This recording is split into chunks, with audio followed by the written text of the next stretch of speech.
Cool.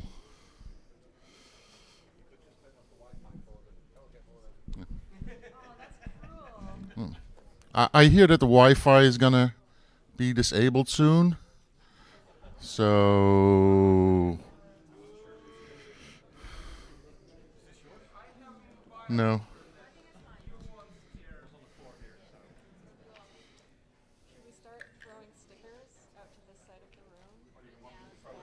So what kind of incentives do you need?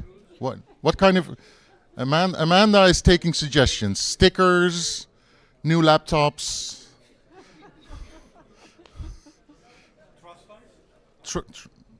Well, DJ's here. You don't need a trust fund anymore because it helped, right? Yeah? Half of the seats filled? They're all in the room. Alrighty. Thank you. Oh.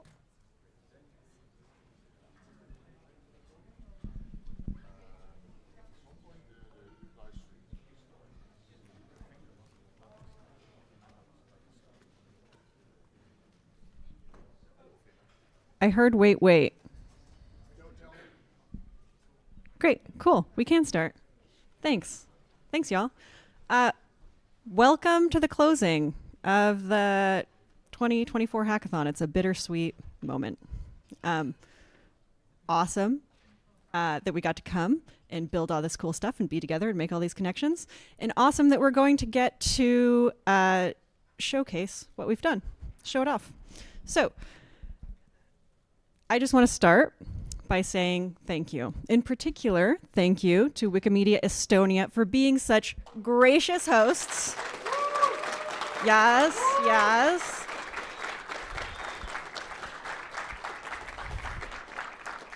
Social events, socks, they've really been quite wonderful. I want to give the mic over to Ivo, who is going to say a few words. Thank you, and also hello from my side as well. And I do hope that those few days in Estonia that have flown by so quickly have really been an enjoyable experience to you. That you have had this chance to meet some new people, met your old friends, and maybe gotten some new ideas, or even somehow managed to actually write some code, maybe. And hopefully it's even functional. That's even better. But we are slowly advancing to the end of this event, and just like we are slowly advancing in our bigger goal of providing the access to everyone for the free knowledge. Step by step, edit by edit, we are moving closer to our goal that is still also step by step moving away from us. So that's how life is. But still, I hope you enjoyed the weekend and made some progress. But Tallinn has a legend that inside Ülemiste lake, you know, that big lake next to the airport, there's a Ülemiste elder living there somehow in this very wet environment. And he occasionally wanders down to the city below and asks, is Tallinn ready? And so far he has not yet been lucky, because people have always answered, no, Tallinn is not yet ready. And so this man has disgruntled and slowly walked back to the lake. But be warned,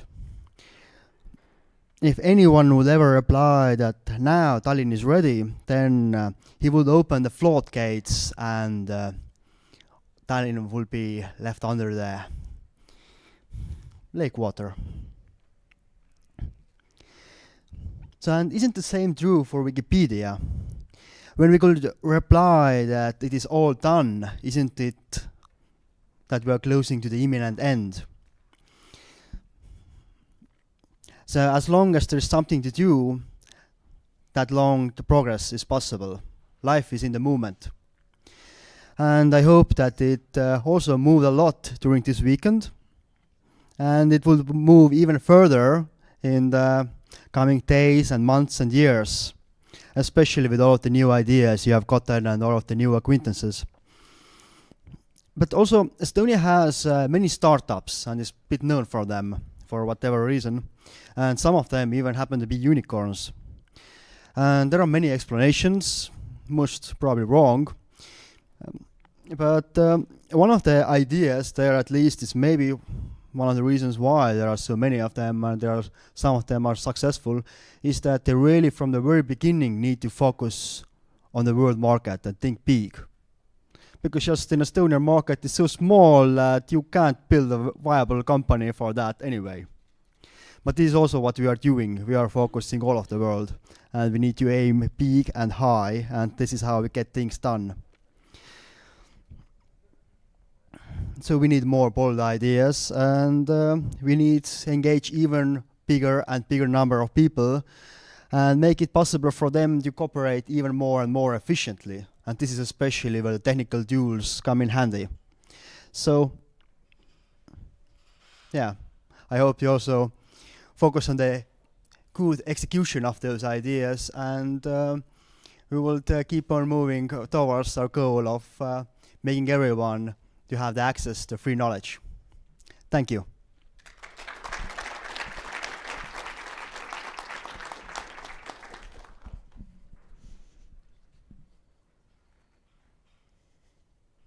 Thanks, Ivo. Thanks for those reflections. Appreciate it. The laptop screen does not look like the projector screen right now. We'll just give us a moment, figure it out.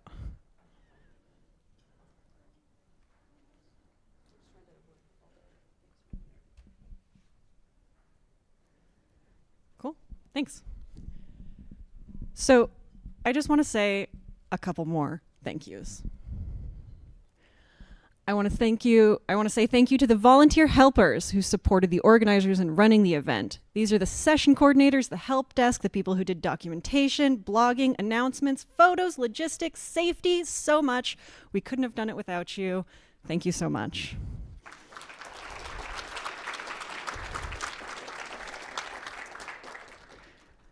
I also want to say thank you to the code reviewers and the mentors who helped people actually figure out how to do things and get it submitted and get it merged. Thank you for being the unsung heroes of shipping things in the showcase at this hackathon.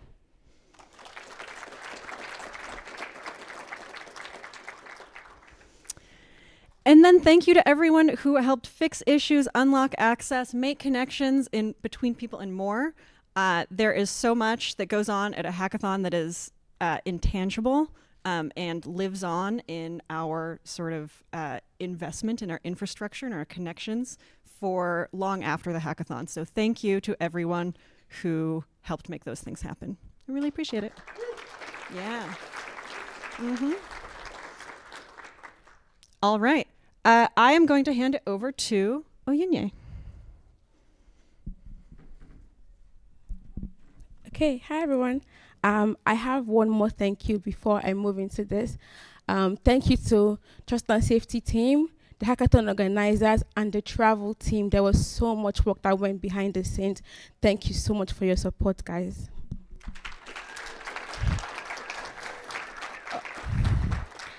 All right, thank you.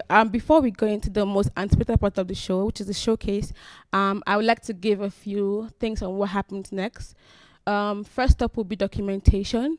We have a media wiki page for documentation linked to the hackathon page. So, we have this because we want to document all the incredible work that has been done for the past 2-3 days by you all seated. So please, if you have any project that you've worked on, please add them to the media wiki page. A couple of people took photos of the event. Please help upload them to Commons. We have the category called Wikimedia Hackathon 2024. Also, we have a subcategory called About Presentation. So please add your slides from sessions to that category on Commons. If you would like to document your experience at the hackathon, probably people you met, how exciting it was, project that you worked on via a blog post, please also help add the link to that page so other people who want to attend other editions can see how great it is and sign up for the next one. Also, to have like a centralized database for all the information about the event, we ask, first of all, everyone who took note at this event was amazing. Every single Etherpad was packed. It was complete. Thank you so much for doing that. We now ask that you kindly help us migrate the notes from the Etherpad to the corresponding fabricator ticket, so we have like a centralized database for all this information. All right, moving on to the post-event survey. I feel like this is the part where everyone is like, oh, another survey. But please, this survey helps us to understand what you want to see at future editions of events like this. What did we do great? What did we do wrong? How was the food? How was the location? We want to know. Please fill the survey. We sent an email yesterday with the link to the survey. If you didn't get the email, that's fine also. You can scan this QR code. They are located in several places currently on the conference floor, and you can fill out the survey to let us know what you think. We would keep your feedback in mind as we implement future versions of the hackathon. The survey is open until May 20th, so please help get your answers in before then. All right, on this evening's agenda, the first thing we're going to be having is the showcase, and that will be recorded for documentation purposes. But after the showcase is done, we have a restaurant. Always no, we don't have a restaurant, but we have a reservation at a restaurant called F Hun. I hope I'm pronouncing it right. From 6 o'clock to 9 o'clock, and we're going to have dinner and we're going to have drinks together and get to know more about each other. Please remember that your tag is what guarantees you access into the dinner venue, and also this blue ticket at the back is your drink ticket. So please come with your tags and your drink ticket as you come over to the venue for the dinner. The email that we sent yesterday contains a link on how to get there if you're walking, if you're using the tram, or if you would like to go by boat. All right. Okay, it's showcase time now, and I'll invite Sarah Brand. Am I right? Am I wrong? I'm wrong, right? No worries. Oh, thank you so much. Thank you. Yeah, let's see. Not really sure if we did this well, but yeah, okay, that's what I was expecting. We have the Etherpad, an error occurred, let's reload it, and then things should be fine again. We have 41 presentations, I believe, if I remember it well. How does that work? Yep. It scrolls the way that Apple wants you to, not the way that I have configured my own laptop. So make sure that you keep that in mind. Yeah, we have 41. And like every time, this is the big celebration of our event, right?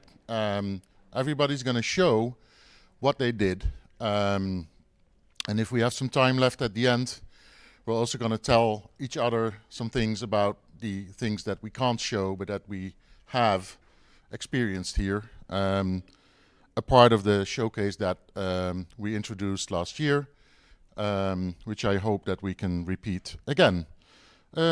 So I'll not take too much of your time, and I will ask to come to the stage Simon, who is going to present? Yeah, either Simon 04, Yeshira and Williams, or John Robson. Either or.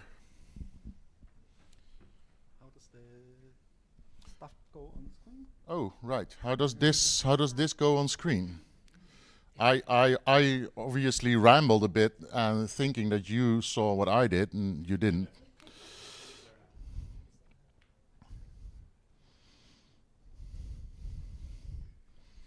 And we should have a second microphone, do we?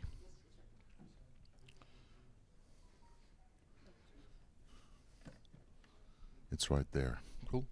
You take this one. I know that works.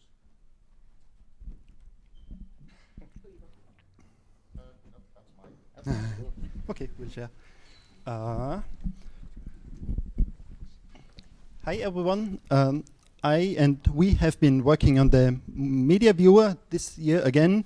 I'm sure you are familiar with the extension. You also might be familiar with the features that are provided on the right-hand side. For instance, the download dialog.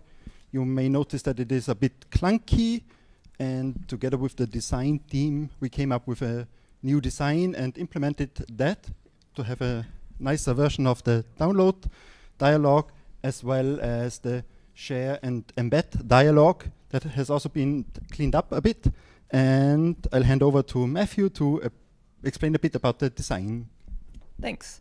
Yeah, so our main goal with these design changes was to simplify everything as much as possible, trying to use all the space available, combining various different states so you didn't have to click as much, and then just changing things to codecs. So there's a few changes to that.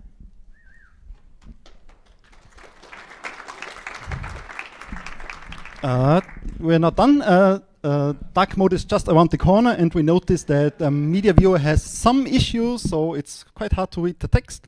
And by using the correct codex design tokens, we were able to resolve, I think, all outstanding issues and get them applied to the extension code base. So plenty of patches have been merged, thanks to John. And Matthew has another idea. Yeah, the last thing is we're still working on this bit, but while we're transitioning these areas of codecs, we want to improve kind of the information hierarchy of this bottom part. So we're exploring that. If you have any feedback or ideas, you can find the fab ticket and let us know. Thank you. Thank you. Next up, our Gopa Vashant, the Protonade and or Reputation 2022. If you know that you're next in line, can you please make sure that you're available and here quickly once the presenters complete their presentation.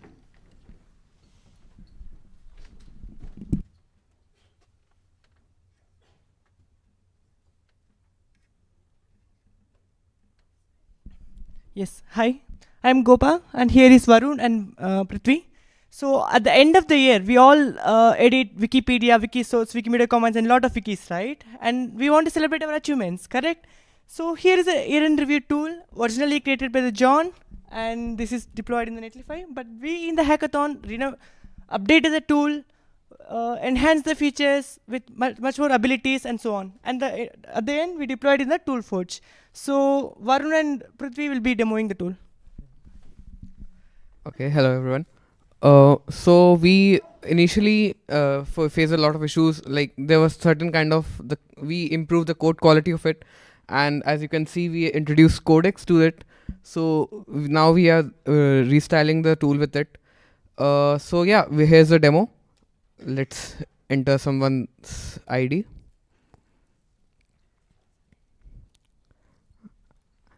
Well, we are going to see SD001 contributions now. So yep, this is how the stories look. We have made it, it's entirely on web, and it's totally, it's compatible with mobile devices as well. So you can see the stories, and it will be live.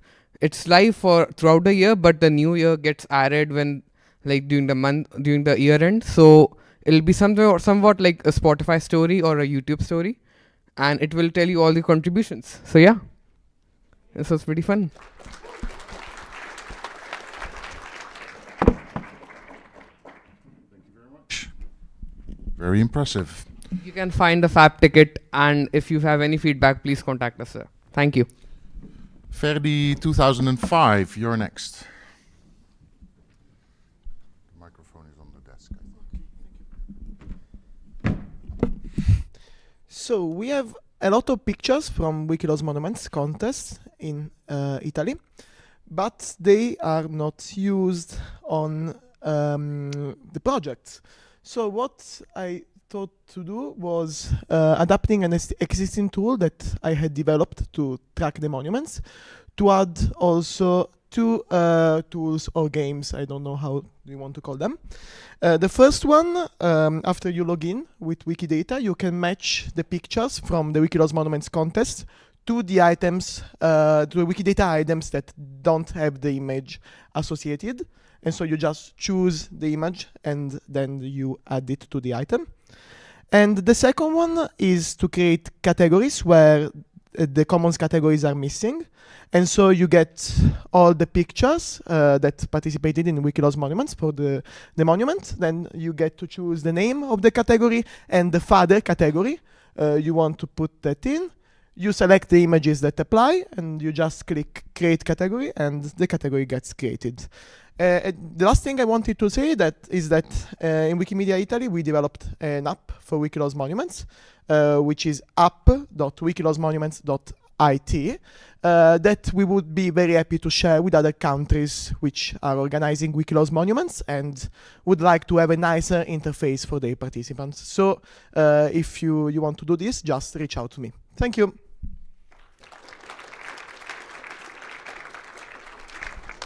Thank you very much. Next up is Buvana.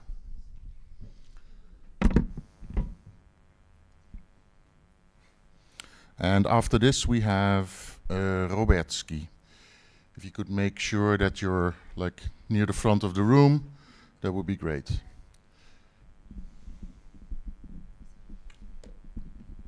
You are Buvana?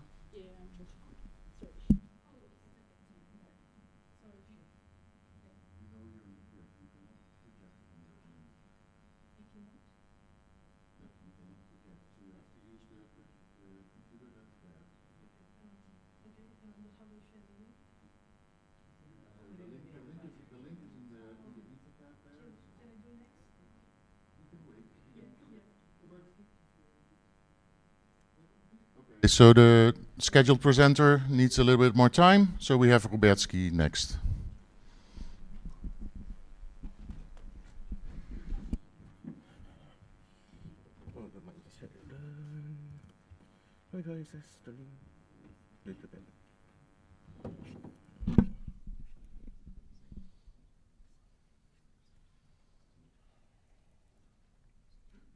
Can we please? Yes, thank you.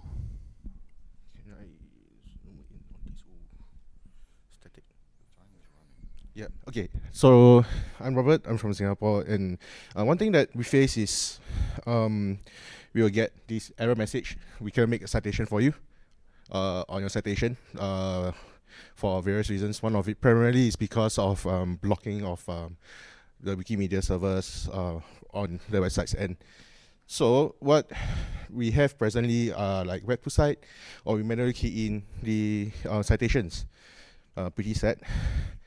So what we have, it's essentially, let me go down, to come out with a Chrome extension where we redirect the REST API from Cytoid to a local Cytoid server. So it's basically a regex redirection where you will end up getting the citation from your own machine, right? So what this allows for is that we can federate out community-run Cytoid servers around the world. Local communities can run their own Cytoid, their own beta Jotaro translators before getting pushed to the official translator group repo, right? And then what the next steps we have is to make it user-friendly and to upload to Chrome Web Store for everyone for easy download if possible. To come up with a documentation and maybe host Cytoid servers on our own. So all this is still a proof of concept. I will take the next few weeks to get it more user friendly. So that's that from me.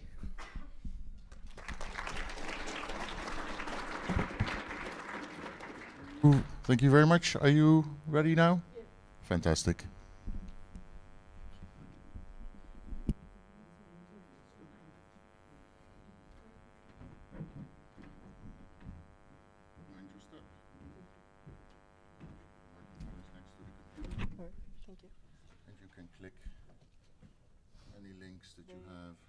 These links. You can switch the tabs if you want to open a new link. Yeah? Right. Thank you.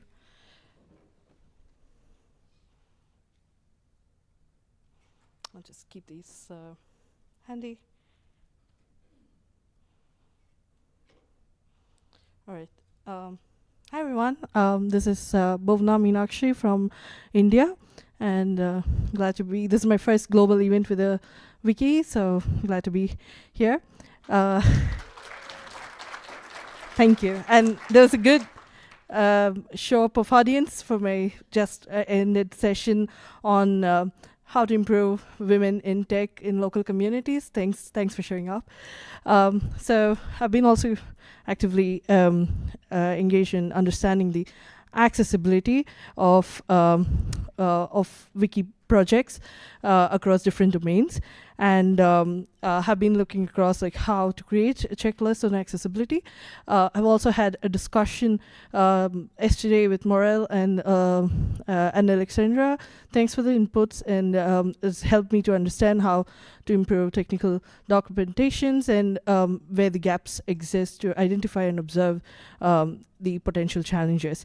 So to start with, I run this community called the Women in Tech Collectives India to help across self-help women getting trained in tech and also in local open knowledge forums, and also have been doing this initiative called the Emergibility. This is specifically a project for advocacy on neurodivergence and the research on understanding neurodivergence across academia and also in accessibility in tech spaces.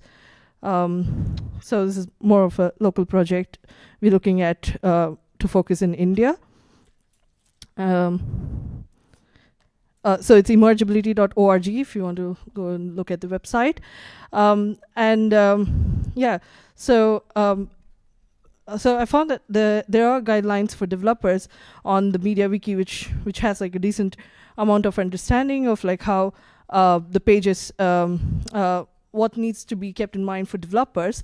While Please wrap up. Sorry. Please wrap up. Okay. Sorry. Yeah. So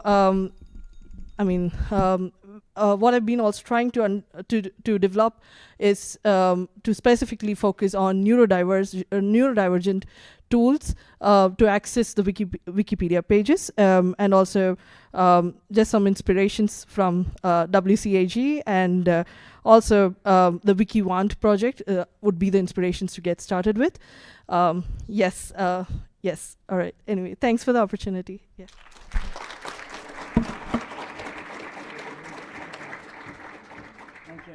Yeah, all right, thank you.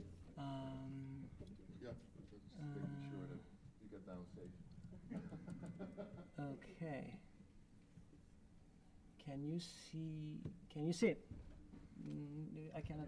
Can I? Okay. Hello, my name is Amir. I have 20 Oh, sorry. There is my. Hello, my name is Amir. I have 20 slides to present, so pray for me. I want to work. In this hackathon. I wanted to work on Huma, which is like a bird's eye view of MediaWiki. We have a lot of code, like millions of lines of code of PHP that is in production now, and we don't have a good understanding of it. Code search is good, but I want it more structured. So after dealing with the SQLite postures, PHP AST, writing in two things, and building a fan plugin and so on, I put it in two tables in a database. I want to show you how it actually you can use this. For example, you can make this query and get all of the once called soft-deprecated methods that we have in production that you can just, just fix that one call and then make it hard deprecated. This is the result. The second example is that you can make a query and get the direct cyclic dependencies between two classes. For example, here, this is a result of that. You can get call of to all functions that have been soft-deprecated on 6 or 7 years ago, and through that is this results. You can get the dependencies between different different level images of MediaWiki. For example, get this, build a graph out of it and so on. This is the result. You can get most implemented hooks. Where it has some false positives there, but usually it's basically that. And yeah, there are more examples in the slides. You can click on it. And for future, first is that the code is a stuff of nightmare, so I need to fix that.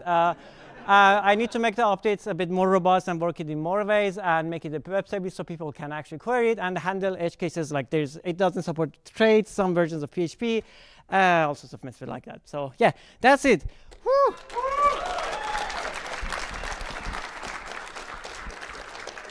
I applaud you. Thank you. The next presenter is Gelto. Oh, please. Yeah. There you go.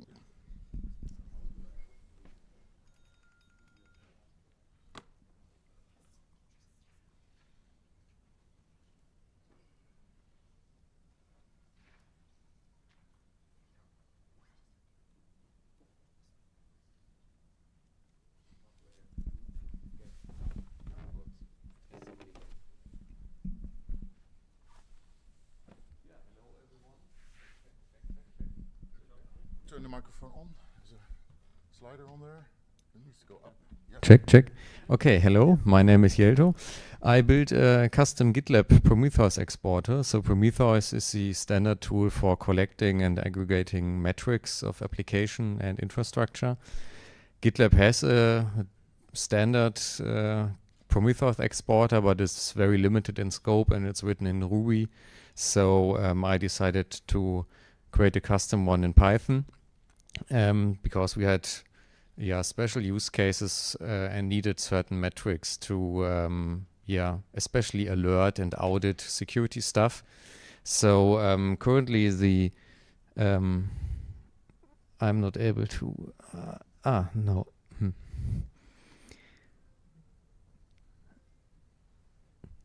So currently the exporter exports 4 metrics, how much users there are, how much projects there are, how much CI workers there are, and especially CI worker configuration. And we plan to alert on specific configuration changes so that we are aware of any misconfigured CI worker. The tool is running on the test host and will be deployed in production next week.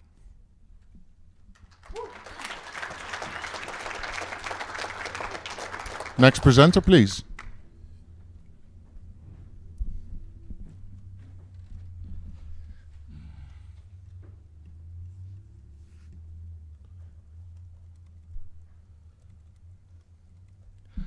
So, have you ever created a navigational box and then you had a tedious task of putting this navigational template into all pages it links to? Yeah, quite tedious. So, I have developed a bot which would distribute this template across all pages where it links to, put this template into those pages. I have previously written this bot for Ukrainian Wikipedia. No, that's not it. But during the hackathon, I have adapted it for use in Moroccan Arabic Wikipedia. I have processed all navigational templates that were there, put them to all pages that they were linking to, and in general I have adapted my bot to be translatable, that it could run in any Wikipedia. So if you want to run it in your Wikipedia, you can ask me for the files of this bot. And as you can see in this example, here is this template which was added to this page. And here, yes, here it is. Thank you.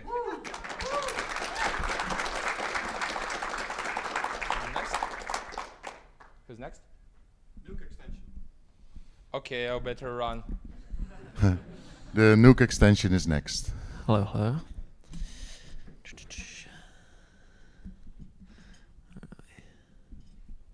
And for the speakers, if you are wondering how much more time you have, you can watch here, and there's Amazing. a countdown running. Thank you.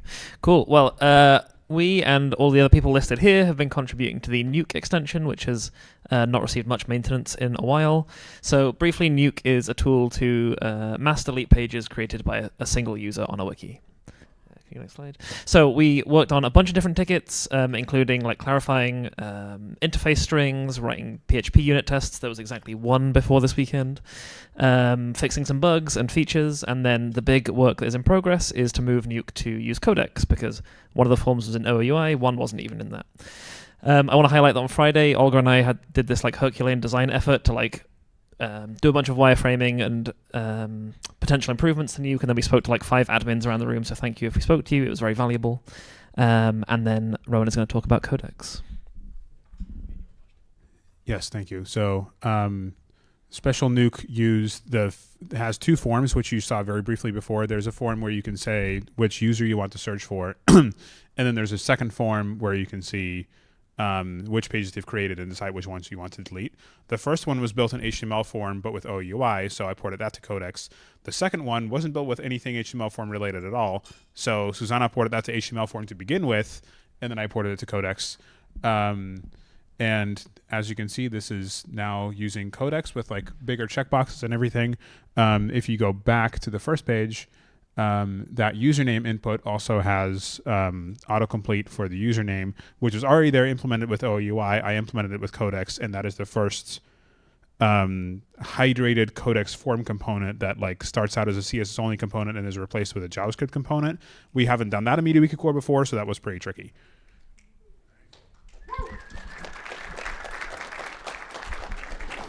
Thank you. The next presentation is automating categories and articles on small wikis. Hello, my name is Munir. Yeah. That one? No, the fab. Yes, number 10. Yes. Yes. Okay, so first I made a presentation about 2 about tasks that I created, which is for automating categories, including creating the whole category tree and distributing it on different articles, and on creating new articles on small wikis using 2 different methods. So my aim here was to get some feedback, how we can deploy this to normal users, and I got some really good feedback, and I was able to communicate with the Codex team to move forward with this idea. We're building dynamic forms. So that was for the first idea. The other thing was to the other thing was to deploy a bot task on ToolForge. So that one worked as well with the help of Martin Urbanets. I thank him very much for his help. So this bot task, it updates the let's say the best 5 editors on our Moroccan Arabic Wikipedia for the month, and I usually would run this from my own computer. So I wanted this to run multiple times a day, and we were able to get it to run. So it's running right now, and maybe I can show the screenshot from the ToolForge. Yeah, of the last time it ran today. Okay, so that's it. Thank you. Next up is Mate on OpenTelemetry instrumentation for MediaWiki. All right, thank you. Right, so OpenTelemetry is an open standard for distributed tracing, and the idea is to allow you to gather data and visualize about what happens in a distributed transaction, such as an edit and all the updates that happen as a result of it. And it does require you to instrument some of your code in order to understand exactly what happened, and also to propagate this context to the updates that get scheduled as a result of your action. So during this hackathon, I worked to add this instrumentation to MediaWiki. Here you can see in the Jaeger UI, for example, there's some caching calls being instrumented. You can see that it adds valuable context, such as the cache keys that were used as the operation, how much time it took, what cache server it was using. You can see here a cache miss case that it tried to look up something and then had to go to the database instead. And then at the end, you see that the trace context is getting propagated. That's MediaWiki making a request to itself to execute a job. Trace context gets passed through the boundary. This realizes it gets called actually attributed to the span, and you can see as a result here that it is all part of the same overarching trace and operation that I made an edit, it triggered a background job, it gets correctly attributed under it. So there is a core patch now for this. It's very early stages. There's lots of details that need to be worked out, of course, to clean it up. But in theory it works. And Jigger has some other nice visualizations as well that can be useful. Yeah, that is pretty much it from me. The recording should end here.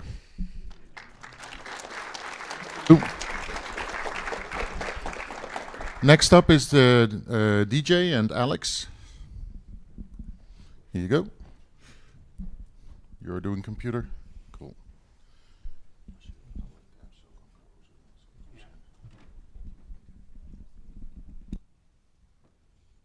All right. Hi, everyone.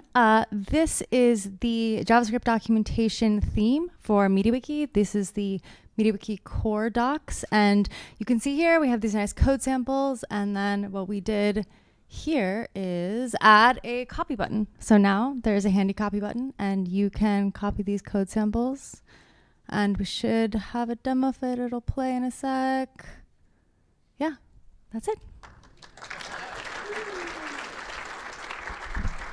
And also just a quick shout out to Alex for doing so much work on the JS documentation, the new JS documentation, and all the other people at made a couple of patches, Rohan, and a lot of work's been done this year, so good work. Thank you. Then we have next up Martin and Hall. Hey, thanks. We worked on a data set for showing page views to articles stratified by country. That's something people wanted to have, but we couldn't release because it's considered sensitive.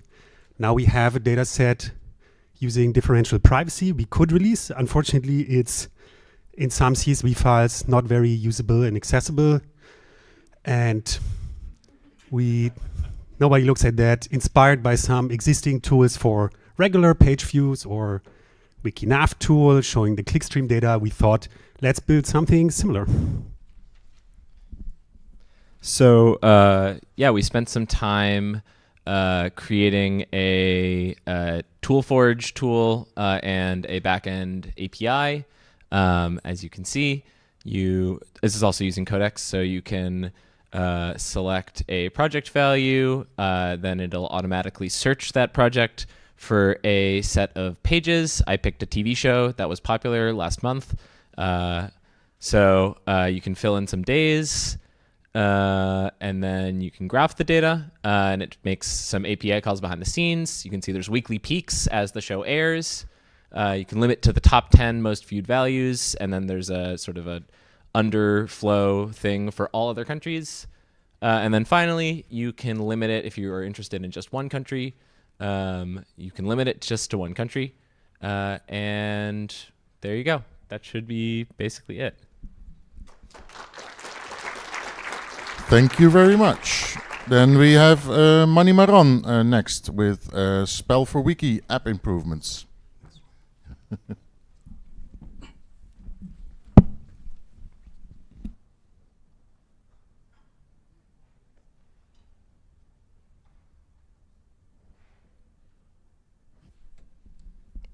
Hello everyone, Mani Maran. In this hackathon I worked on the Adobe's one is Spell for Wiki feature improvements and Wikisource ebook reader app, another one. So Spell for Wiki is an existing one. I added the feature previously it is we need to add the category for getting the Wiktionary words list. Now I am adding by using the search by Wiktionary categories. So and also I worked on the OAuth login. So it is in progress. It is the UI. Just click on the plus icon to search the keywords from Wiktionary category. Then we can add category and get the list of words. So then record and upload the audio. In the Wikisource offline ebook reader, it is a new app I developing. It is like reading the ebooks from Wikisource in the offline. So the mobile ebook. It's a UI. Like list of ebooks listed, and we can download in the mobile application. Then we can read it in the app itself. So that's it. Thanks, everyone. Cool. You can hand the microphone to Wolfgang. We have Wolfgang on Snapquery, a project he did together with Tim and Dennis.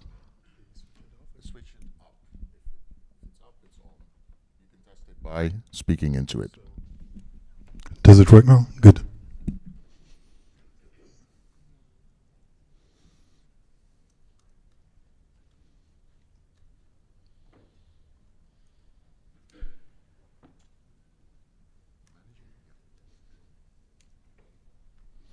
So I'm talking about Snap Query, just query by name on Wikidata. This was done by Tim, Dennis, and me. We want to make this sticker obsolete. Instead of having to know all the details and being proud of it, you just need to know what you want to query, like bands or cats or whatever. And we created a tool for that, where you can mass import examples. So this is like the full list of examples on Wikidata, and some from my research and some is from Scholia. And then you can just query by name. So next thing you do is give me the cats, just 5 of them. There you are. And if you want to change the format, you can say, okay, I want to put this on GitHub. And then you get like the full Monty with header and try it and whatnot. You can do that in LaTeX and whatnot. If you want to run that yourself, just fire up the whole thing, get it from PyPy, and it will install all the dependencies, run the server, which you can immediately use. There you find your cats again, this time with a nice UI. You can limit again, set the timeout, and you see no query, you don't see the details, you just get the result. Next thing is the interesting part. Get rid of Wikidata's query service, no limits anymore, much higher speed, just using QLever or the server that we are running. Let's have cats with pictures this time. And of course, for any good presentation there should be a cat, which we'll have in a minute. Thank you, Wolfgang.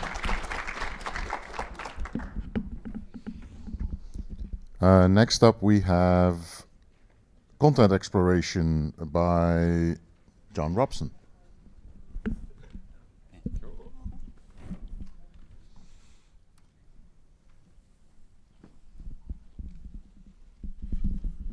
And after John we have Lucas and or Jon Harald. Hi, I'm John. So Wikipedia is very text heavy and has lots of information, so there's not much you can really interact with apart from like text and images. So I was kind of looking at the article, like things that might be better than they currently were, and like so timelines are one example, nav boxes, see also is another one. So see also, for example, I started here, I explored like, you know, maybe if there was like thumbnails instead, that would draw people more likely to click them than before, if that was like a feature that was available. So that was where I started, the easiest one, using codecs there, so that was pretty easy to do. So nav boxes, I kind of looked at this for a while and thought, well, how could, nav boxes don't show on mobile, they're not very user-friendly on mobile. But they're actually graphs when I thought about them.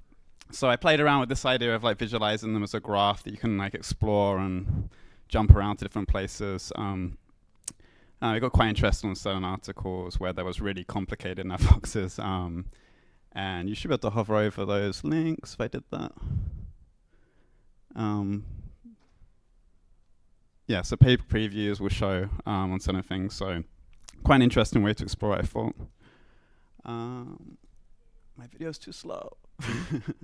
The other thing I wanted to look at was, you saw the year in review tool earlier. I thought, what if we could apply the year in review tool to articles, and in particular the readers that edit them. So there was interesting facts like, not bots, but I think I started to get more interested when I thought about gender. So who's male, who's female. And when it got really interesting was like actually thinking about how people use categories and templates to express interest, to get an idea of the sort of people that edit the articles. And I just thought that was an interesting insight to the trove of like cool people that edit our encyclopedias. So yeah, cool.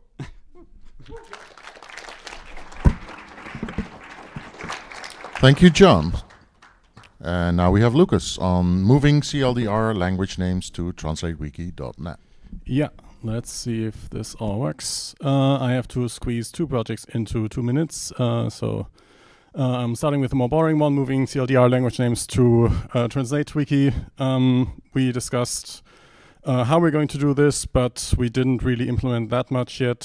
So yeah, but we have a clear idea of what we want to do there. Anything you want to add there? No, not really.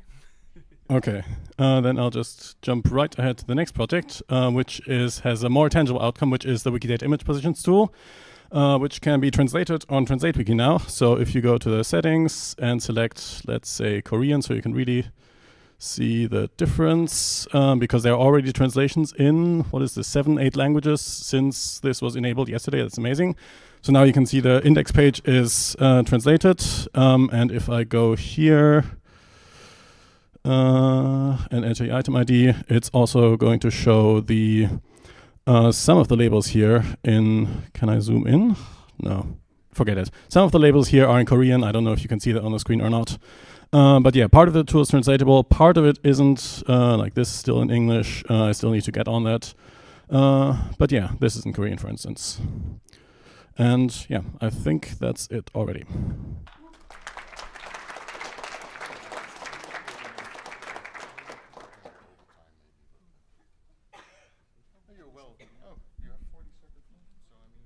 I don't have anything else to say. Well, you can go translate the tool. There's the link there.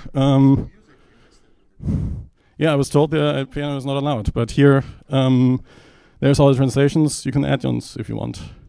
How do you close tabs on Mac? I don't know. The issue was that it was an auto piano and it can't be played. That was the issue. I would heavily have tried to play it.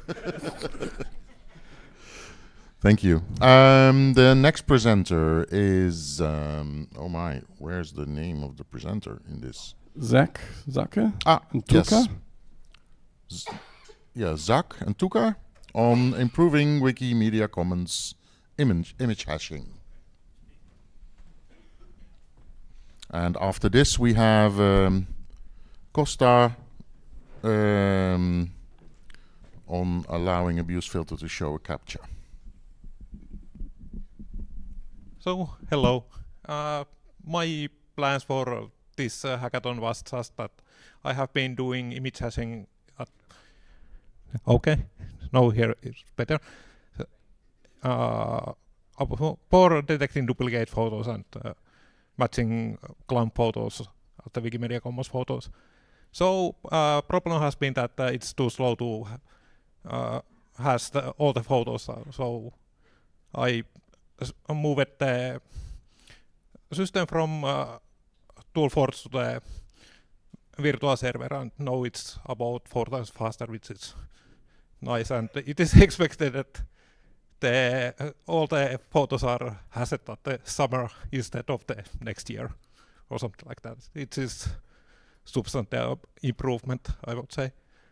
And I also installed it on top, but let's see if it works.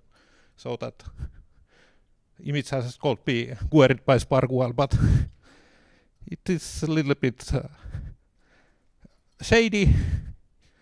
So as it's routed to Soapbox, so maybe it's work, maybe it's not work. So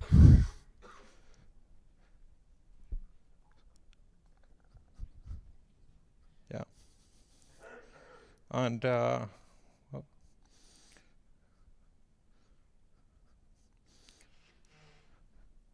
and basically currently, okay, it loads a little bit slowly photos, so let's skip that. Yeah, but that's what I have been doing here. Yeah. Very much.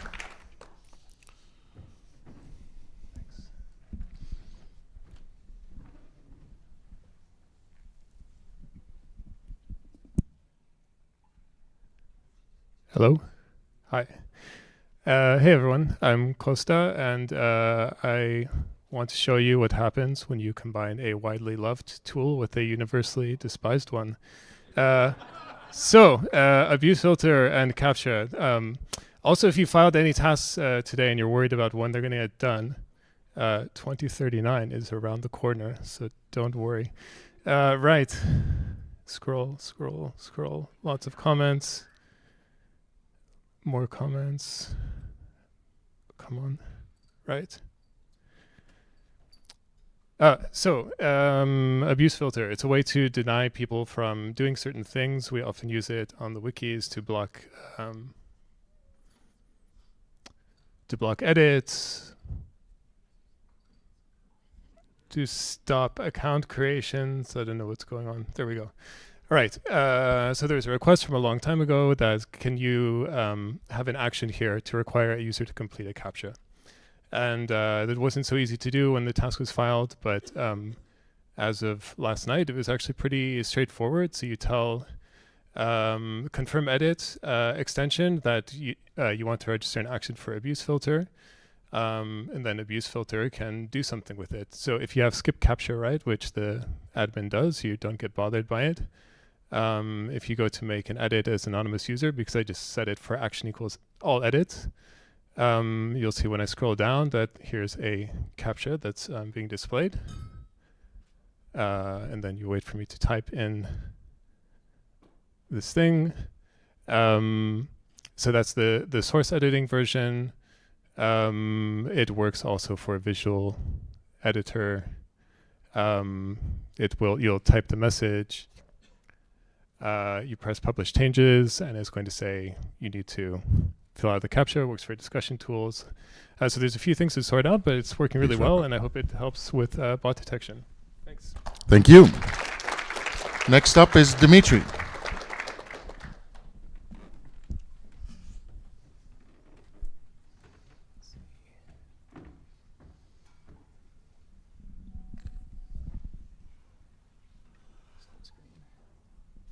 Hello.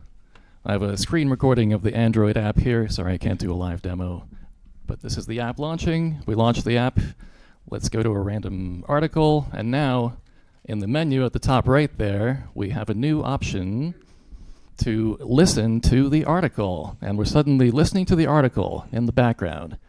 If the article has a spoken version, a wiki spoken recording, it'll play that audio file. Very importantly, it uses the built-in Android system component for playing the audio. So you get the lead image of the article as the album art there.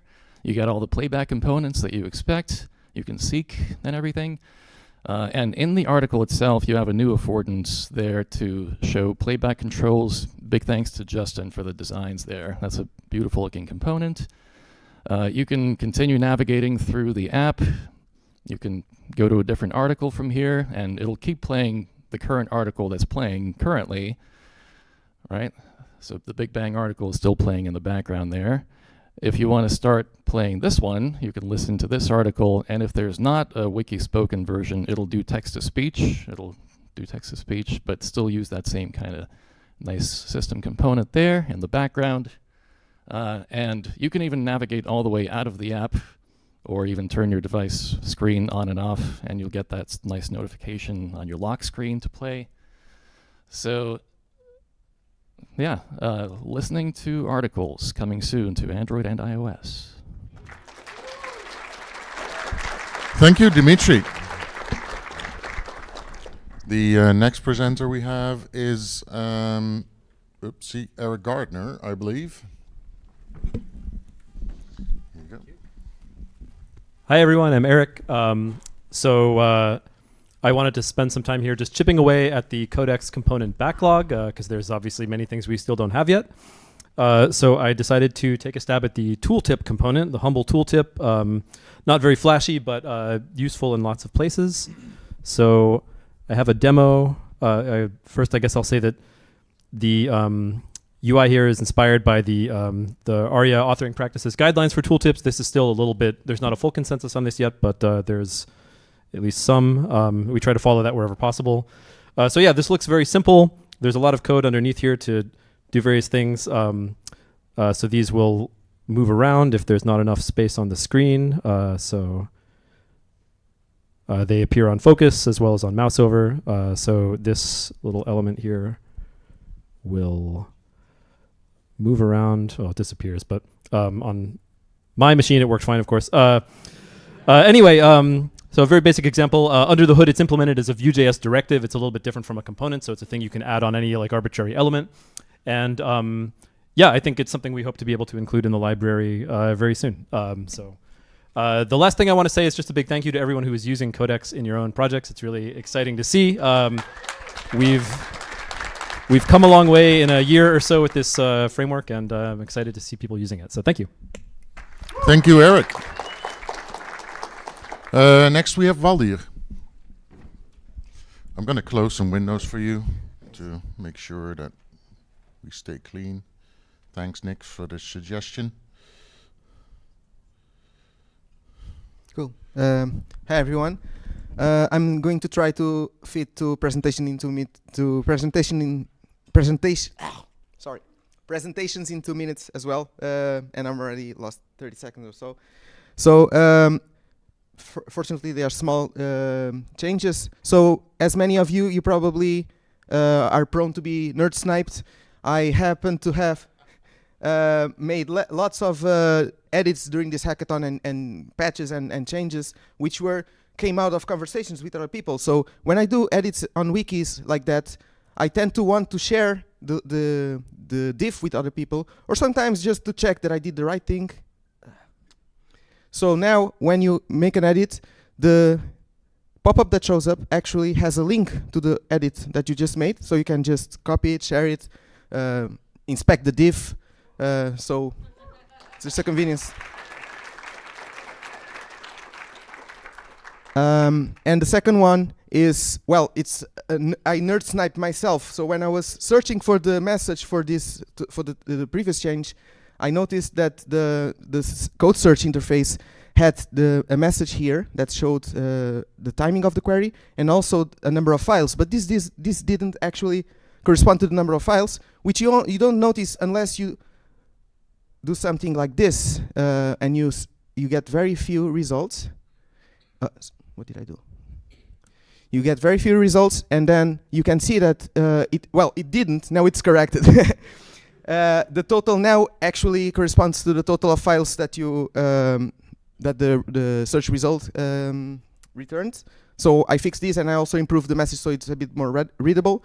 And I want to thank all the people that helped me. Too many to name, but you know who you are, and thank you again for helping during the hackathon. You're great. Thank you, Valdir. And it's well within time. Beautiful. Up next is Alberto.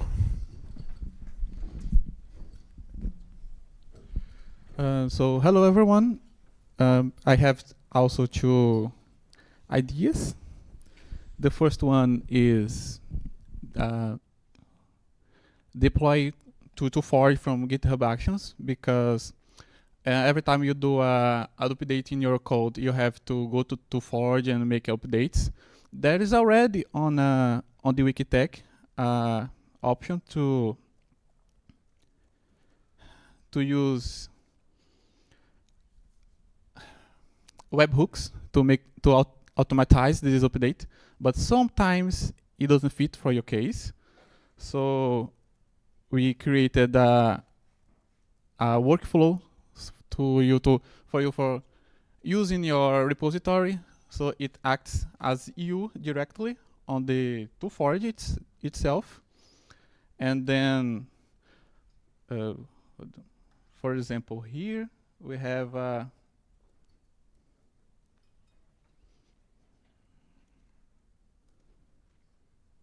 wait a second.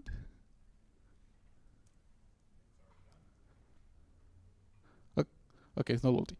But this was a compilement of the Node.js that you had to do manually until Forge. Now you can do it automatically using GitHub Actions.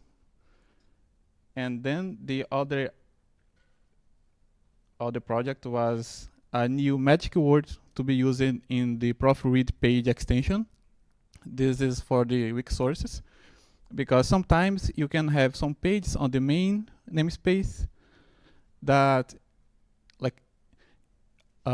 is not a book itself, is not a work itself, it's like a list of editions or a list of translations that you may want to, hold on.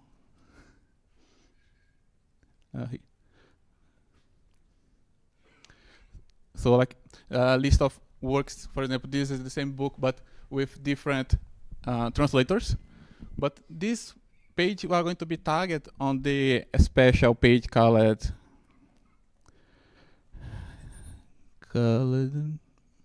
special page without scans. So this is the magic word to avoid the classification of this kind of page in this special page. So that's it. Thank you very much. Thank you. Thank you. Deb, you had a suggestion. You wanted to make the text a little bit bigger? Yeah. I see that some people have problems navigating the mouse pad or whatever the thing is called with Apple. Our next presenter is Nokeep. Nokeep on no, sorry, that's the wrong one. It's Kevin, Super Hamster. Yeah, apologies. Here you go. Thank you. So this weekend I was thinking of how photographers on Wikimedia Commons often want to kind of showcase their favorite photos. A lot of photographers edit their user pages to create galleries, but I was kind of thinking of how to enhance that, to kind of create views that are more akin to Flickr or 500 pixels, that are kind of more sleek and simplified and really showcase the photos. So I kind of created an alternative front end for Commons. So as an example, if I go to my user page / Commons gallery, I kind of can lay out like links and kind of make your standard Commons gallery. And then I have this web tool with a simplified CNAME commons.gallery. It renders those links that you saw. Let me zoom in a little bit. So it basically converts the gallery that you saw here into kind of a more simplified, sleek, enlarged view. So that it's something that users can more easily share with the public. So this is just a proof of concept. There's a lot of ways this could go. We could have light boxes, slideshows, and just different types of templating if people want to use alternative layouts. So I'm going to be exploring this for hopefully the next few weeks. But thank you. Thank you, Kevin. Then we have a presentation on language converter.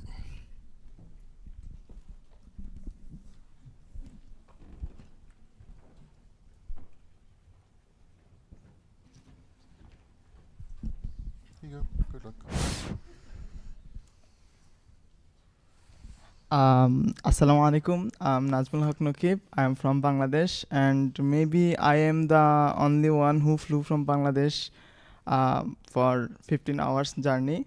So I thought I should make it worth. So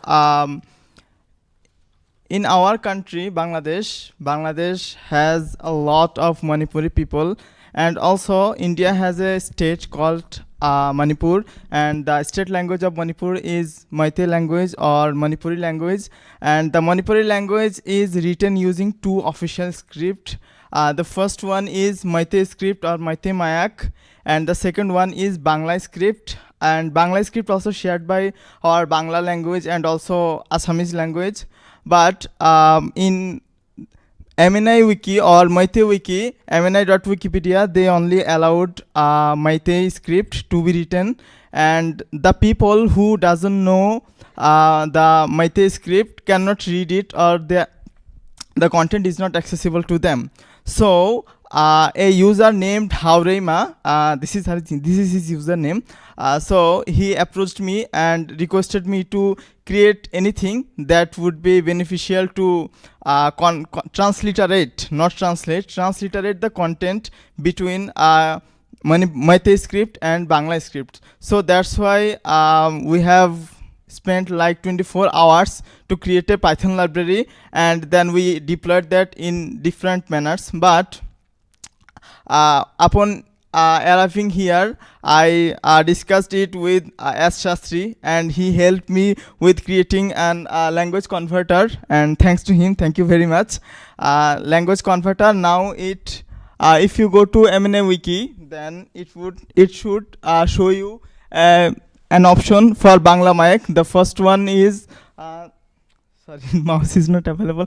Okay, so the thing you see on the left side, the first one is in Meitei script and the second one is in Bangla script. So if you click on the Meitei script, then it would show you the Meitei version, or the whole page would be in Meitei script. But if you click on the Bangla version, then it would show you the Bangla script. And the I cross-checked with a native speaker, that user, thanks to Harima, and he confirmed that it is 99% correct.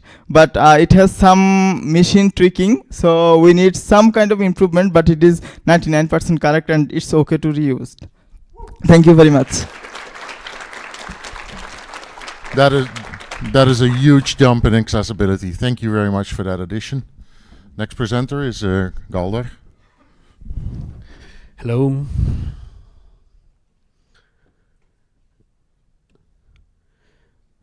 So what I wanted to do here is main page proposal using Grid for the base Wikipedia, but can be exported to anyone because it's modular. So it's also responsive. If you go with mobile, some parts disappear, some parts change the order too, because mobile users normally consume in another way. So it has like some main feature articles, some community links. It has this video section for the video project we are doing in the base Wikipedia, and it has also this on this day. And John Robson did John did this, that if you click here, you can access previous day things. Also, it has this from Commons that actually is not it's manually done. It has the 6 last people who has died, who has article in base Wikipedia, and is done with Listeria with this cool grayscale effect. And it also has these two. They are not properly working yet, but this is a place around you. So it will show 2 articles, and these are the most read articles we still can't get yesterday because there are some cache issues. So if someone knows about this, there is a ticket. But it shows the trending articles on any given wiki. And anyone can copy everything here. Thank you. Next up is Brian. Just closing a couple of windows here. There we go. Oh man. Yeah. No idea how that's configured, but it's just my sweaty hands. No, it's not. No. Everybody's picking on Deb's laptop. On the right hand side? This is my right hand. The scroll thingy. Oh.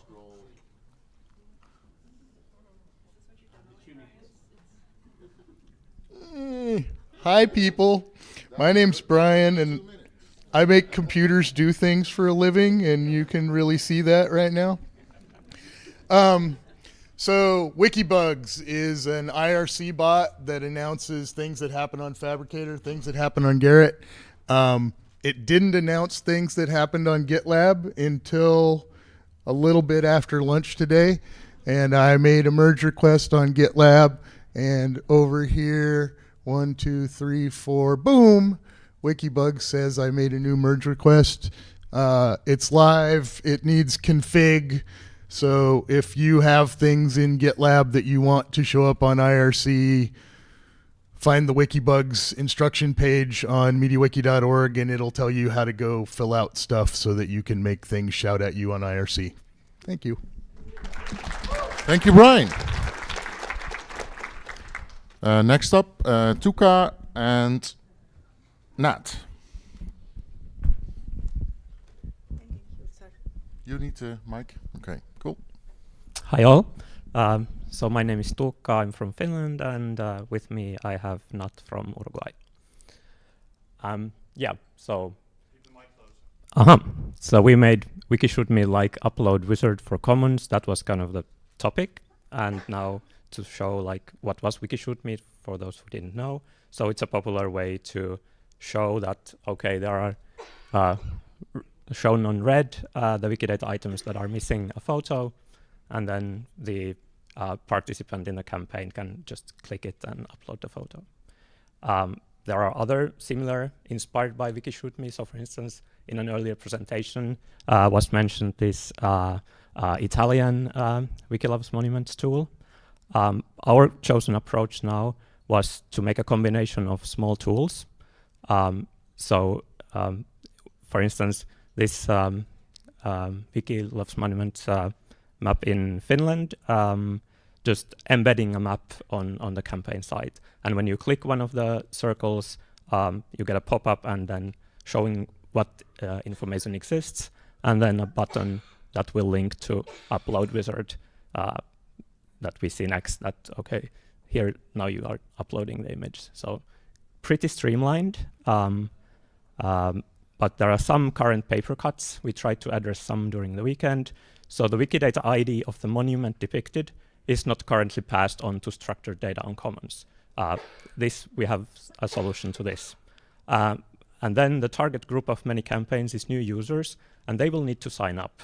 And we have a screenshot of what happens. This we didn't have time to fix, but it's not a very user-friendly way to welcome people to our community. They don't even necessarily find where is the place to create an account if you don't have one already.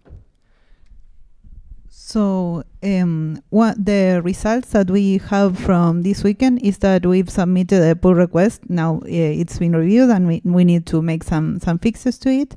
That our pull request allows the upload wizard to also take from the URL the PICT's QID, the QID of the Wikidata item that the picture is depicting, as a URL parameter that will allow us for the map that we have to link to the upload wizard and to upload that directly, and that way we will skip the OAuth and some of the things that make the experience less smooth for new users.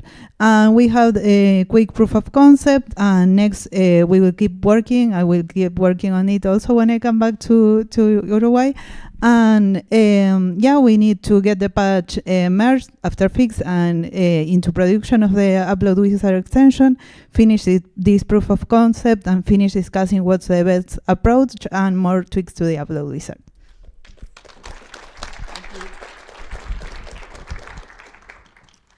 The next presenter is Nicola. No, it's Toha OMG.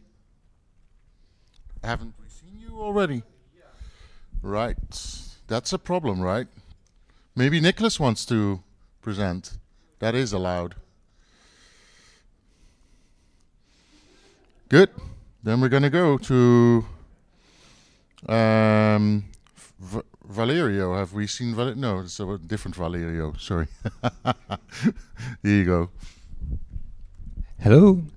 How to exit from this? Sorry, because I don't know how to use macOS or. I would expect escape.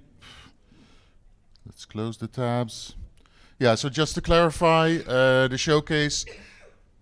Every natural person is allowed 2 minutes on stage. The same natural person is not expected for another 2 minutes on stage, because then the whole 2 minutes is kind of moot. That's the explanation there. Okay, so first of all, one hello from the satellite event from Catania. That was really nice, related to Wikimedia Hackathon. And this theme was the maximum efforts, minimum results. And this is the classification of our best work. You know that Forge has an interesting Fabricator has an interesting can view policy. So you can set visible to a user only when the moon is full, or this kind of, I don't know why. The issue was when you have not the moon in the full status, you had this warning, this error with a typo. There were a missing space, and now we fixed that space, And after a year and 15, thank you. I'm, wow, incredible. Another thing, thanks for Andre, about when you visit a Fabricator page, sometimes you are not logged in, you see, no, it's not this one, I'm confused. Yeah, you see invalid token exception, oh my, this one, okay. And the issue is, it just should be, please log in. Okay, and after a year, we still don't know how to fix this, so and in the proper way. So this is unfixed, unfortunately. Last thing notable, yeah, for GDPR reasons, you can upload a photo, a picture, and delete it. Indeed, oh, what I'm doing, and delete it. But it's impossible to delete your picture; it will stay there forever. And now we probably know how to fix it. So it's still not fixed, but after a year, and so. Thank you so much for all the attention. And please subscribe to Wikimedians for Software Freedom. Just Thank you, Valerio. Thank you very much. That was entertaining and informative. Oh my, yeah. Deb, we need to talk about this at some point. So next is Neslian.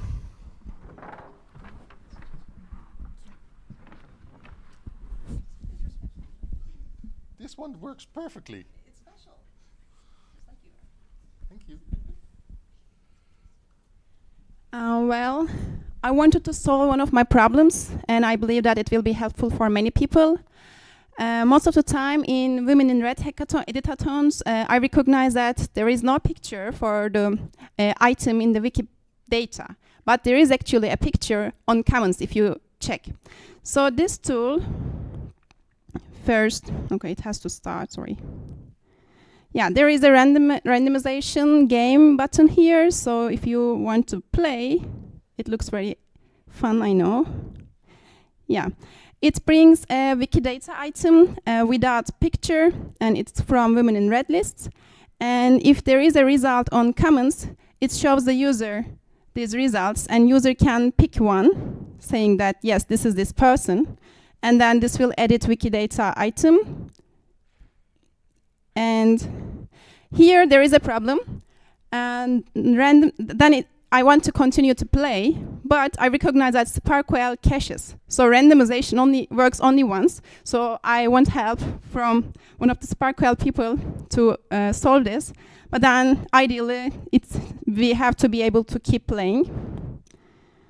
And this can even be improved by sending an indent to the Wikipedia application. And we can also add the picture to the Wikipedia application. Means that we can finally use the picture on Commons we already have. So thank you. Thank you, Neslian. The next speaker, well, this is the active microphone, is Paulina.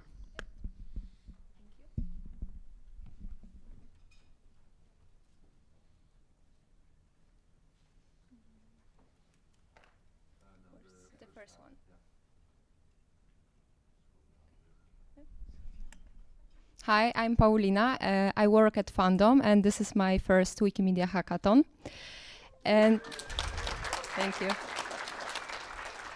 So during the hackathon, I built my first Vue.js codex component, which is a step indicator.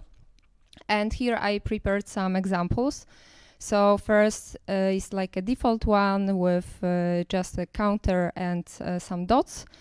You can also add your title there as well as description.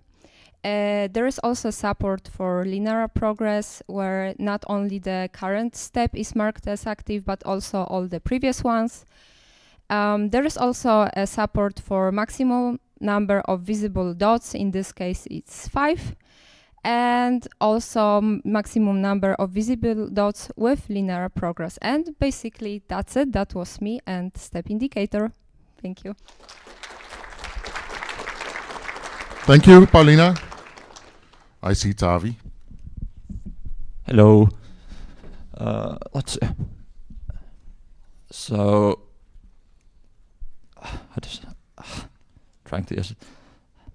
trying to use this. Okay, yeah. So Fabricator has a feature where you can add tokens to a task to do something. I think there's a task to clarify why that is, but that's irrelevant here. So we have new types of tokens. So we have a fox token and a unicorn token, so you can go give this task to add a fox token. Well, thank you. How efficient. Thank you, Tavi. Next we have Olga and or Andrew. Where's Olga? You should come up here. Olga, yes.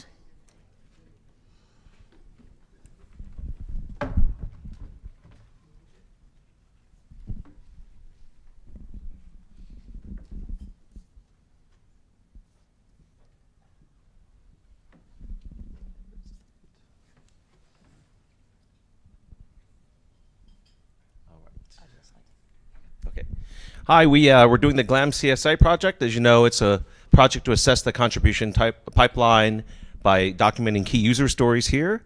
Olga, why don't you tell us a little? What we did in this hackathon, we ran about 3 sessions, one each day, collected stories from some of you, and ran a workshop. Yeah. Some of the key takeaways we found so far: constituencies need to talk to outside of Europe and North American entities, speak to more mobile users, wiki sources, folks, smaller projects, small GLAMs, individuals, and not stick with just the big projects. And then areas of concern we've highlighted so far: uploading media files and content was something a lot of folks have identified, working with structured data on commons, and the desire for more innovative interfaces. Sites like those, Ajapike that we were shown, Ajapike, wiki documentaries, Histropedia, more tools like this were requested. Follow the project on Meta at GLAM CSI, complete the survey that's there, spread the word to folks you know who are either large-scale contributors or GLAM contributors. Get in touch with Olga or myself. And there will be the same type of sessions at Wikimedia 2024. And since we had some time, the talk about innovative interfaces inspired us to try this. Some of you know that we have 360 panospheres. We've never been able to link them up and do tours. This prototype shows you how to do that. So we actually have a 360 shot of the streets of Tallinn. You go into the banned books museum that some of us went to, and obviously like a Wikimedian, you look at that and say, I'd like to click on a book and get the Wikipedia article, and you can if you do something like that. And it uses QRpedia links so that it'll bring it up in the language setting of your mobile phone, French, Spanish, whatever. Awesome. That was excellent. Thank you, Andrew. Thank you. Yeah. Next is Vigneron. Yeah. So I'm not a developer, but I helped a lot of things. I totally forgot, sorry Anton, that I helped you for Wikifunction. So we did some Wikifunction, but I will talk about Wikisource, where there's so many people doing so many things. So I started a report, it's not finished, but how do we zoom on this? Anyway, you can read that. Alberto went on stage, so you know that he did something about the page with scans. Jon Harald worked on creating 3 new Wikisource for Georgian, Burmese, and Malay. And if you already created a new Wikimedia project, you know it can be a long time and there's a lot of things to check. Some people were not able to come because of visa and reasons. So, for instance, Soda worked from India on a new match and split tool. Some people worked on the OCR tools for Wikisource, obviously, but some pop-up needed fixing. Some people worked also on other things that I didn't. Please add more details. We had a talk about dark mode also, obviously. Side discussion about more general discussion for Wikisource and many, many other things. So I will not speak about everything. I will stop there. Just I want to thank everyone who worked on Wikisource, and if you want to do more work on Wikisource, please contact me. Thank you, Nicholas. Next we have simplifying something in Wikidata. Simplifying wiki-based data editing interface. That would be Sanjay and Naresh. Hey everyone, so I'm Sanjay and this is Naresh. So our project is based on simplifying the wiki-based data editing interface. So when we take sites like Wikidata, when we want to edit properties of a specific item, let's say, so we have to edit one by one. So we wanted to have a collective interface or form-based interface to edit all the properties of an item. So that's our first goal. And the second goal is to categorize the properties based on specific property, let's say properties for that type in that sense. So let's say in this image we can see that the fields are grouped into multiple classes. So the fields for a tourist attraction are grouped into one, and the fields for a mountain are grouped into one. And we wanted to save all these properties with a single save changes button. That's our entire goal. And we also wanted to implement or mimic the same functionalities provided by the edit button in the existing design. So we provided the auto-completion feature, and we are still trying to mimic a lot of data types as well. So for now, we just handle string, Wikibase item, and external IDs. It's still not functional. We are facing some issues now, and if you want to include this user script, you can just add it in your common.js file, and you'll be able to use it. Thank you. Thank you. Next we have Exploring and Visualizing Commons Impact Metrics by Marcel, Krishna and Nivas.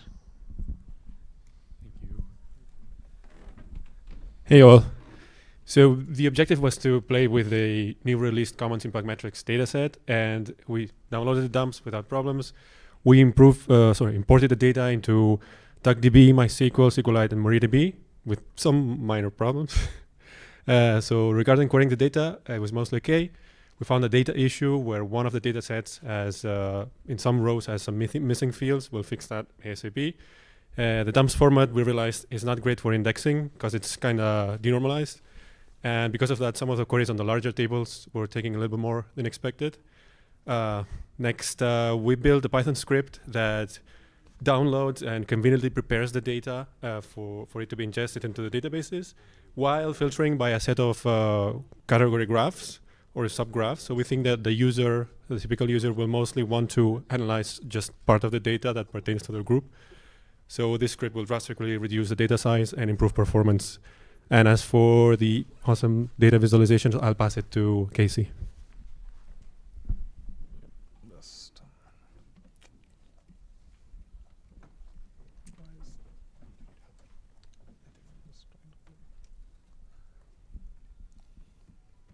Yeah.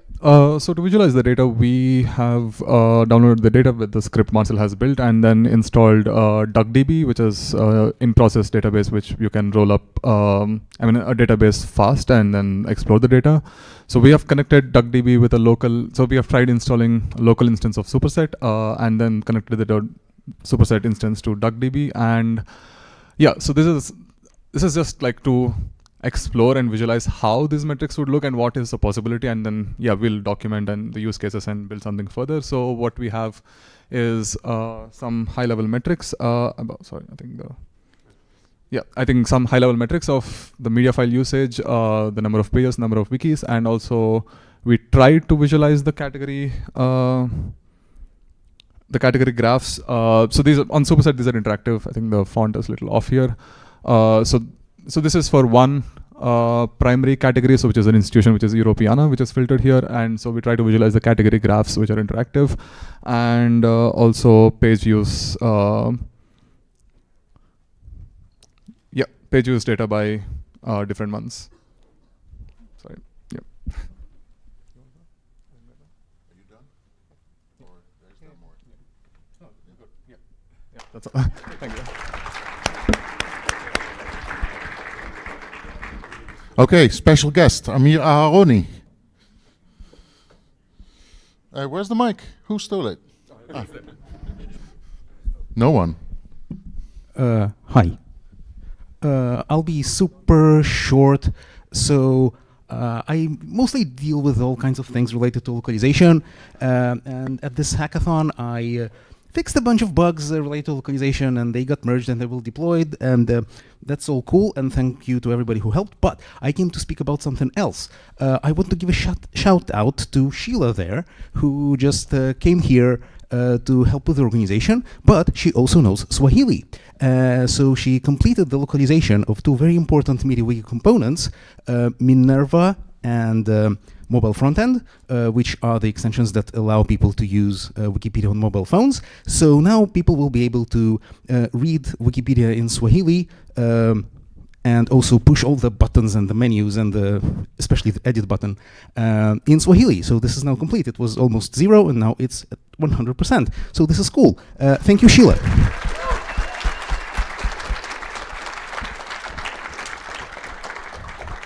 Thank you, Amir, for pointing that out. So we've seen 42 presentations. There are another 8 in the Etherpad for people that have done things that they didn't necessarily want to showcase but did want to document. I want to thank all of you for that. I think it was awesome again. If you look at what was done, even with the preparation, so thank you for that. I'm without words almost. There's a couple of brief things that I would like to point out with regards to future events. The first European MediaWiki Users and Developer Conference, I think formerly known as Enterprise, as Semantic MediaWiki, all kinds of things, conference organized by the MediaWiki Stakeholders Group, is to be held on the 4th to the 6th of November in Vienna. There is a page with some preliminary information on that. On November 1st, there is a tentative mini hackathon in Utrecht for Wikimedia, organized by Wikimedia Netherlands, with about 30 participants maximum.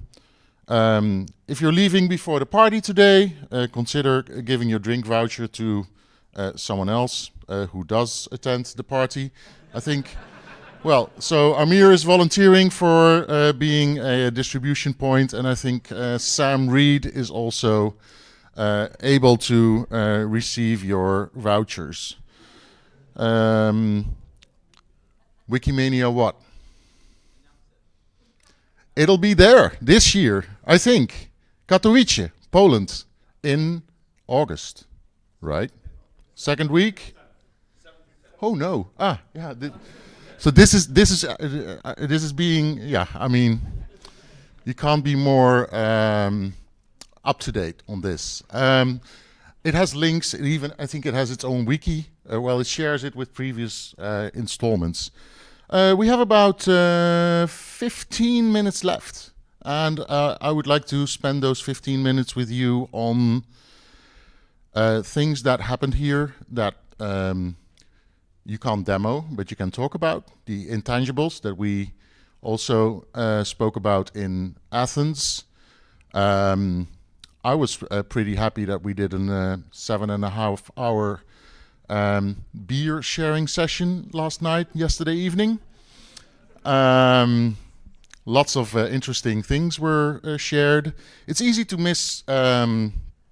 understand what happens there if people make jokes, putting post-its on their forehead and make that into what it wasn't. It was just people having talks, having beers and sharing them and talking about other things also.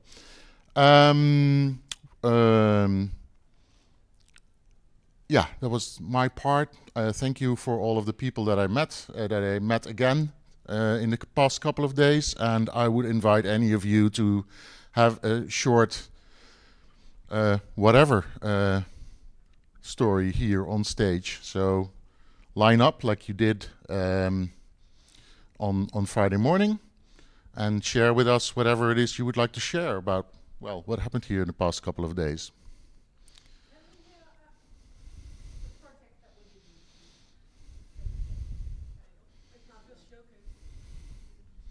Go ahead. And just give the microphone to the next person that wants to say something. Keep it short, right?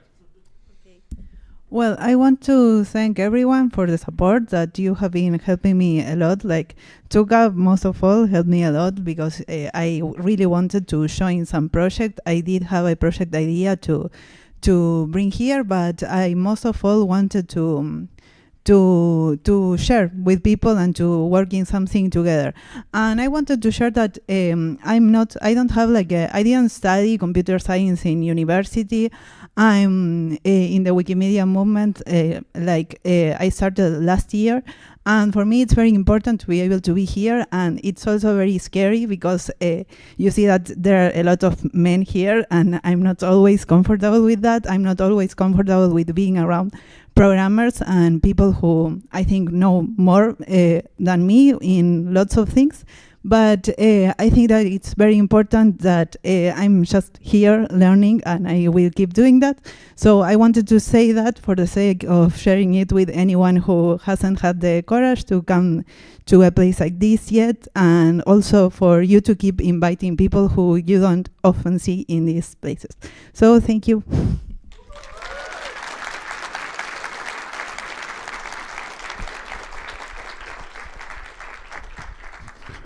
Hi, here I am again.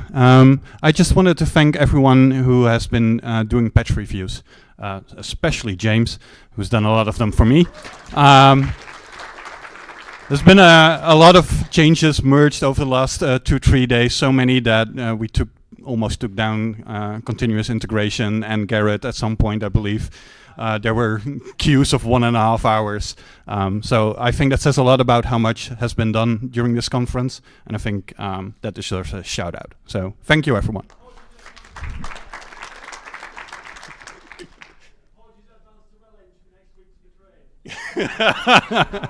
Okay.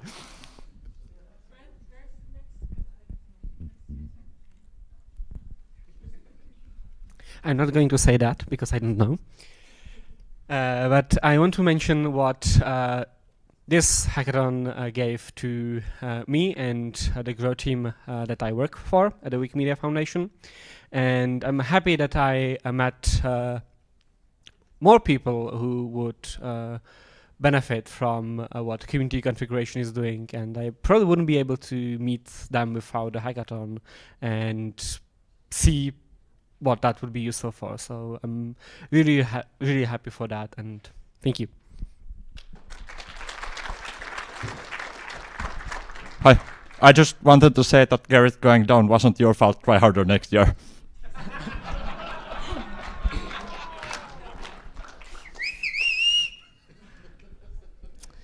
Yeah, I wanted to just talk about the work I unexpectedly got to do in this hackathon. When someone came up on stage and mentioned that they were working on porting some metrics from an oldie thing to a newer thing, and the newer thing would be great for me and really convenient. And this worked out really nicely. Like, I wasn't going to work on this until I just bumped into somebody, and then they very kindly, this is Cole at the back, very kindly like entertained me for a decent chunk of time and got some stuff shipped. So it's very nice.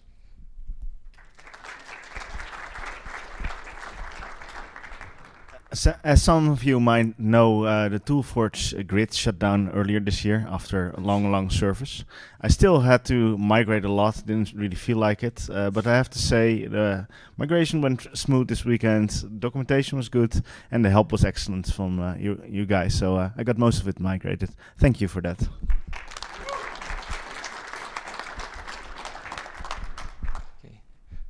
Ladies and gentlemen, it was a great pleasure to work together with you all.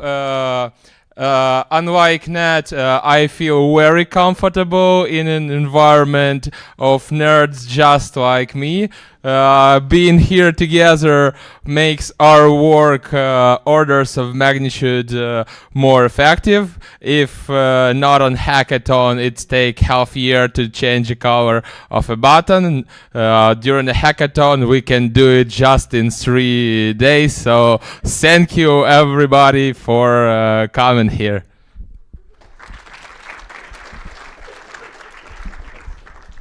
So thanks for mentioning me, Dejan. This is I have the huge privilege to come to a lot of Wikimedia Tech events, and it's always an incredible pleasure. It's always such an excitement, so much thrill from talking to all of you, meeting you, and lots of you are friends who I've known for 15, 20 years, some of you, maybe 10. Others I've met for the very first time, and I want to thank all of you for being yourselves, for coming here, for giving your time, whether it's as staff or as volunteers, as, you know, whatever you do. Thank you so much. It's wonderful. And to be such part of a community is brilliant. Thank you.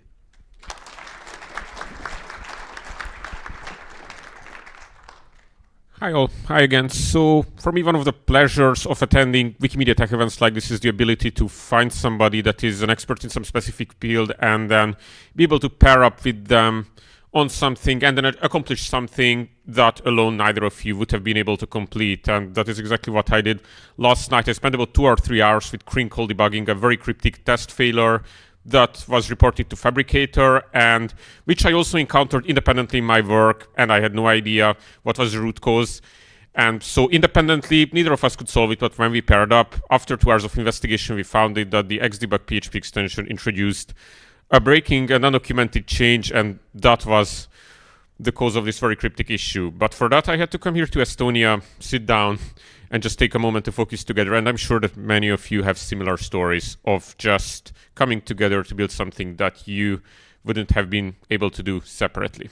So thank you for that.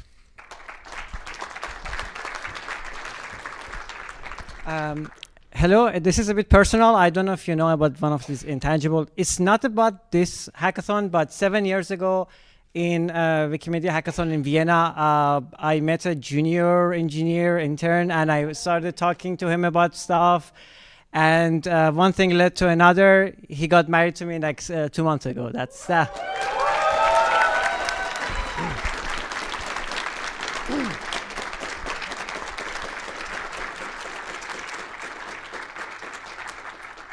Hi, just want to share with you that the only hacking, the real hacking work I've done was to report a bug that never happened before.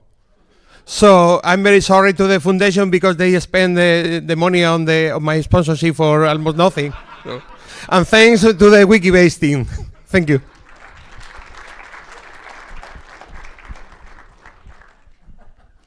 I just wanted to say thank you and big shout out to all people who don't need to sleep.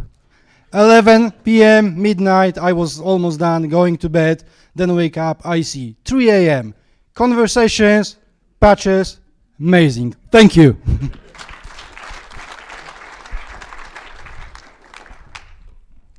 Yeah, hi everyone. I just want to say thank you to everyone who at this hackathon contributed for first time to MediaWiki Core, and to all the people who came back to contributing to MediaWiki Core after some type of wiki break. And really thanks a lot. That means a lot to us and to the code. If you haven't gotten your t-shirt yet, please come find me or find Maria on the back or find Deb and we get it to you. Thank you all.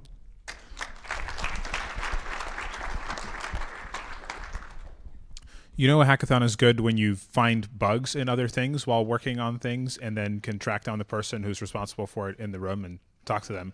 So this morning when I was trying to set up the demo that you just saw for, this morning when you saw the demo that or this morning when I was working on the demo that you just saw for Nuke, I was trying to set up the patch demo instance for it. And in so doing, I discovered a bug in patch demo. So I tracked down Bartosz and I told him about the bug in patch demo, and I'm sorry, Bartosz, but I will file it properly later. I also, in building that, found a bug in Codex, which I reported to myself because, you know.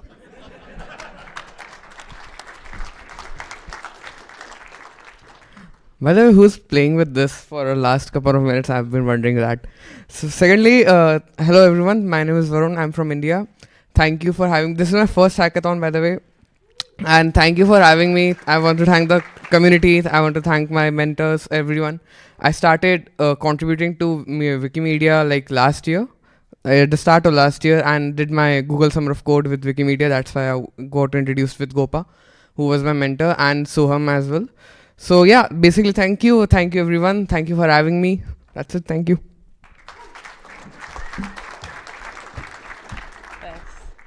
Hi everyone. This is just my second Wikimedia Hackathon actually. The first one was 2019, then Corona happened, then maternity leave happened. I was really looking forward to being here again, and I like. It was awesome. Thanks a lot for everyone who's been talking to me. I've been having awesome conversations also with Ismail over there. I ended up having a thing with Sparkle last night, also with Ricky over there. Also the Wikibase Suite team, we've been going to museum and everything. It's been awesome. Thanks everyone.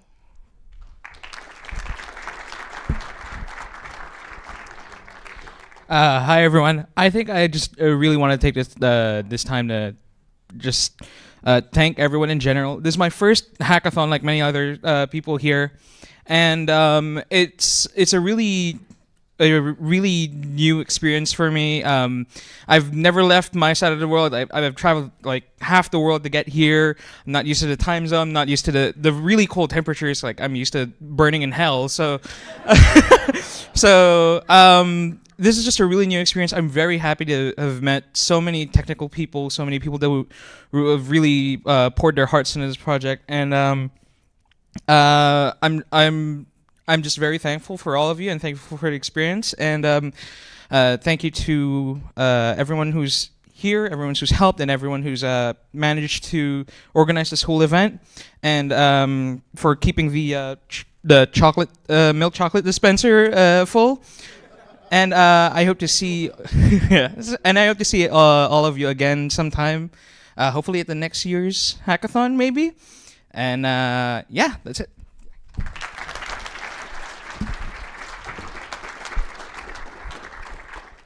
Hi everyone, I'm Parthiv, I'm from India, and this is my first Wikimedia Hackathon. So I was a contractor. I worked as a contractor for the foundation 2 years ago for around a year and a half, and then I transitioned into being a volunteer because of a lot of reasons. And there are two main things that stand out for me in this hackathon. One would be that I finally got to put faces to names and usernames after working for over like a year and a half remotely. You know, people like Music Animal or people like A Clapper, I finally got to see them, meet them, and talk to them. Yeah, that was a big highlight for me. The second one being something that me and him encountered when we were working on the year in review tool. So we had this line in our code that said year +1, and it was JavaScript, and we spent around 15 to 20 minutes debugging what was going on. And then the value that was supposed to be there was 2024, and the year variable had the value 2023. And what was being actually sent was to 20231. And we did not understand it until we figured out it's just JavaScript doing JavaScript things by converting a number into a string. So that was some of the fun moments that we had here. And it was a totally great experience meeting all of you new people and finally being at the Wikimedia Hackathon that I've heard a lot about. Thank you, guys. Thank you. All right. I think we did that quite well and on time. And then now it's Deb's turn. Guess what? Guess what? It's almost time for dinner. Is this still on? Yes. But it's not a goodbye yet. But we made it. We made it.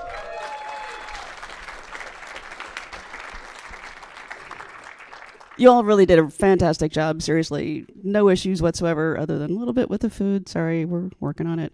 But seriously, you guys were up on Friday night. We were watching y'all. There was like 80 people still at midnight. Last night, I think there was over 100 people still at midnight and up until 2 o'clock or something like that. So you guys are working hard. And just by the showcase, it proves it, right? You did a great job. Anyway, this is all the information. I'm sure you've read it already. Basically, I don't know what happened to my little green circle there. Something moved when we did it here.